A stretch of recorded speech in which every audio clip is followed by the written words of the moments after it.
آگے اللہ فرماتے ہیں الذی بارکنا حولہ، اس مسجد اقصیٰ جس کے ارد گرد ہم نے برکتیں رکھی ہیں۔ ارد گرد چونکہ سرزمین شام ہے تو اس میں اللہ نے برکتیں رکھیں، دنیاوی برکتیں بھی رکھی ہیں اور روحانی برکتیں بھی۔ روحانی برکتیں یہ ہیں کہ جتنے پیغمبر اس سرزمین میں آئے کسی دوسری زمین میں نہیں آئے، اور جتنے پیغمبروں کی وہاں قبریں ہیں سرزمین شام میں اور بیت المقدس میں، اتنی قبریں پیغمبروں کی کہیں نہیں ہیں، کسی اور جگہ پہ اتنی قبریں نہیں ہیں۔ اور دنیاوی برکتیں کیا ہیں کہ وہاں کی پیداوار، وہاں کی ہوا وہ بہت صحت کے لیے مفید ہے۔ انار، وہاں کا زیتون، وہاں کی انجیر، یہ سارے ایسے برکت والے پھل اللہ وہاں پیدا کرتا ہے اور بہت وافر مقدار میں۔ میں ترکی کے میں شام کے بارڈر تک گیا ہوں۔ پہلے تو شام کا علاقہ بہت وسیع تھا، تو یہ تو اب جو شام ہے یہ تو تھوڑا سا رہ گیا ہے۔ نبی صلی اللہ علیہ وسلم کے دور کا جو شام ہے وہ تو بہت وسیع رقبہ تھا۔ تو وہ ترکی کے بارڈر پہ جب آپ جاتے ہیں اور شام کی سرزمین ملتی ہے تو آپ کو اندازہ ہوتا ہے وہاں کی ہوا میں ایک خاص قسم کی ایک محسوس ہوتا ہے انسان کو اپنی صحت، اور ایک خاص قسم کی خوشبو محسوس ہوتی ہے۔ اور زیتون بہت کثرت سے پیدا ہوتا ہے، انجیر بہت کثرت سے پیدا ہوتا ہے، انار بہت کثرت سے پیدا ہوتا ہے۔ وہاں کے لوگوں کی صحتیں، ان کے چہروں کی فریشنس وہ صاف بتا رہی ہوتی ہے کہ اللہ نے زمین میں جسمانی برکتیں بھی بہت زیادہ رکھی ہیں۔ اور علماء نے لکھا ہے کہ اللہ نے جب یہ بتایا نا کہ مسجد اقصیٰ کے ارد گرد برکتیں، تو اس سے خود بخود یہ ثابت ہوتا ہے کہ جس مسجد کے مبارک ہونے کی وجہ سے اس کے ارد گرد اتنی برکتیں، تو خود اس مسجد میں کتنی برکتیں ہوں گی۔ تو وہ مسجد بہت زیادہ برکت والی ہے۔ تبھی حدیث میں آتا ہے کہ جو مسجد حرام میں نماز پڑھتا ہے اسے 1,00,000 نمازوں کا ثواب ملتا ہے، اور جو مسجد اقصیٰ اور مسجد نبوی میں نماز پڑھتا ہے اسے 1,000، اور بعض روایات میں آتا ہے مسجد اقصیٰ میں 50,000 اور مسجد نبوی میں 1,000۔ اور یہ بھی رسول اللہ صلی اللہ علیہ وسلم کی صحیح حدیث ہے، لا تشد الرحال الا الى 3 مساجد، کہ سفر کیا جائے گا صرف 3 مسجدوں کی طرف۔ کیا مطلب؟ وہ سفر جو بنیت عبادت ہو، بنیت عبادت یعنی 3 مسجدیں ایسی ہیں جن کی طرف سفر کر کے ان مسجدوں کی زیارت کرنا ہی عبادت ہے۔ ویسے تو کوئی بھی مسجد ہو آپ ویسے دیکھنے کے لیے چلے جائیں، اس کو سفر کر کے بھی انسان جا سکتا ہے ویسے ہی دیکھنے کے لیے بھئی مسجد کیسی بنی ہے، خوبصورت ہے یا نہیں، لیکن علی وجہ تقرب یعنی وہ سفر جو بطور عبادت کے ہوگا، ان میں صرف 3 مسجدیں ایسی ہیں جن کی طرف زیارت کے لیے سے جانا ہی بذات خود شریعت میں مقصود ہے اور ایک عبادت ہے، اور ان میں جا کے نماز پڑھنے کی اضافی بہت زیادہ فضیلت ہے۔ تو وہ 3 مسجدیں آپ نے فرمایا، ایک مسجد حرام، ایک مسجد اقصیٰ اور ایک مسجد نبوی۔ تبھی مسلمان جب تک مسجد اقصیٰ آزاد نہیں تھی تو مسلمان مسجد اقصیٰ بھی سفر کر کے جایا کرتے تھے، مسجد حرام بھی، اور مسجد نبوی تک تو الحمدللہ اب بھی جاتے ہیں۔ اور اللہ سے ہم دعا کرتے ہیں کہ اللہ تعالیٰ مسجد اقصیٰ کو دوبارہ آزاد کرائے تاکہ ہمیں بھی وہاں جا کے نماز نصیب ہو اور مسجد اقصیٰ کی ہمیں بھی زیارت نصیب ہو۔ یہ ہر مسلمان کی تمنا ہے، اور بہت سے لوگوں کو اللہ نے یہ توفیق دی ہے، وہاں جاتے ہیں، اور بہت سے لوگ اس زیارت سے محروم ہیں۔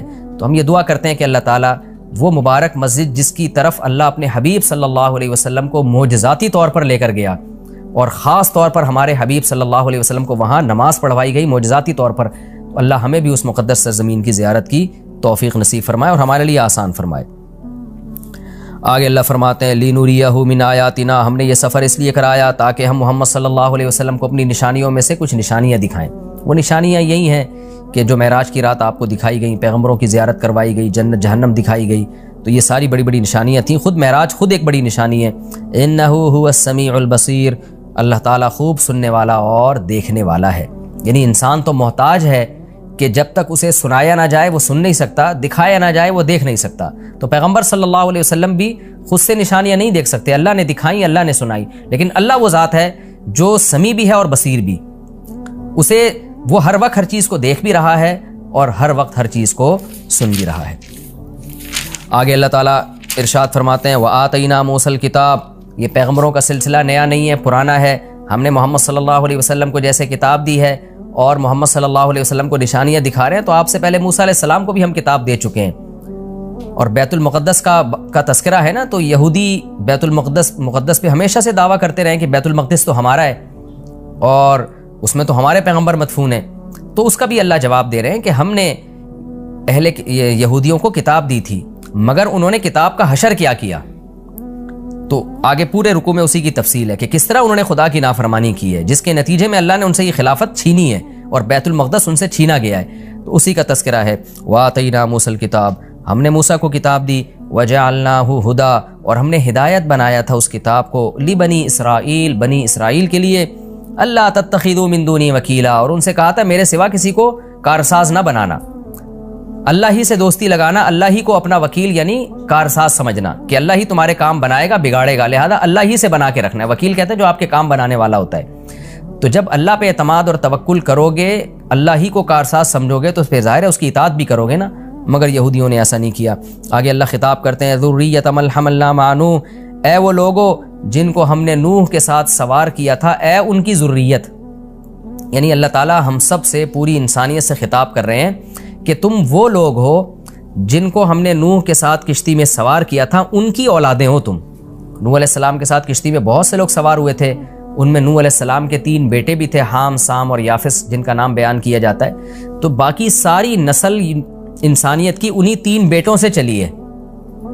تو وہ چونکہ کشتی میں نوح علیہ السلام کے ساتھ سوار تھے، اس لیے اللہ نے کہا کہ تم اے انسانوں، تم ان کی نسلیں ہو جن کو نوح علیہ السلام کے ساتھ ہم نے کشتی میں سوار کیا تھا، جو ان کے 3 بیٹے تھے۔ تو گویا اللہ کا بہت بڑا احسان ہے کہ تمہارے جو باپ دادے تھے نا، نوح علیہ السلام اور ان کے 3 بیٹے، وہ تو شکر گزار بندے تھے، جن کے شکر گزاری کی وجہ سے پوری انسانیت کو تباہ کر کے ہم نے چند لوگوں کو کشتی میں سوار کیا تھا۔ آگے تم انہی کی نسلیں ہو۔ اگر وہ شکر گزار نہ ہوتے تو تمہیں بھی زندگی اور حیات نہ ملتی، اس لیے آگے فرمایا انہ کان عبدا شکورا، نوح تو اللہ کے شکر گزار بندے تھے، تو تم انہی کی اولاد ہو جن کو ہم نے کشتی میں سوار کیا۔ تو گویا کشتی میں سوار کرنے والوں پر بھی ہم نے احسان کیا اور تم پر بھی ہم نے احسان کیا، کیونکہ اگر ان کو ہم کشتی میں سوار نہ کرتے اور طوفان میں غرق کر دیتے تو تم بھی پیدا نہ ہوتے۔ تو اللہ تعالیٰ ہمیں ترغیب دے رہے ہیں کہ تمہارے باپ شکر گزار تھے، جن کی وجہ سے ان کو اور ان کے بیٹوں کو میں نے کشتی میں سوار کر کے بچایا، تو انہی کی وجہ سے میں نے تمہیں بھی بچایا۔ تو اے ان لوگوں کی ذریت، اے ان لوگوں کی نسلوں جن کو میں نے نوح کے ساتھ کشتی میں سوار کیا تھا، نوح شکر گزار آدمی تھے۔ تو کیا مطلب؟ تم بھی میری ان آیات کو غور سے سنو اور تم بھی شکر گزار بنو۔ تو آگے نیا مضمون شروع ہو رہا ہے، وَقَضَيْنَا إِلَىٰ بَنِي إِسْرَائِيلَ فِي الْكِتَابِ لَتُفْسِدُنَّ فِي الْأَرْضِ مَرَّتَيْنِ۔ اس میں نیا مضمون ہے کہ ہم نے بنی اسرائیل کو بتا دیا تھا کہ تم زمین میں فساد مچاؤ گے، تم ناشکری کرو گے، جس کی وجہ سے تم پر اللہ کے عذاب آئیں گے۔ تو بنی اسرائیل نے ان باتوں پر عمل نہیں کیا جس کی وجہ سے ان پر قوم مسلط ہو کر ان کو عذاب چکھاتی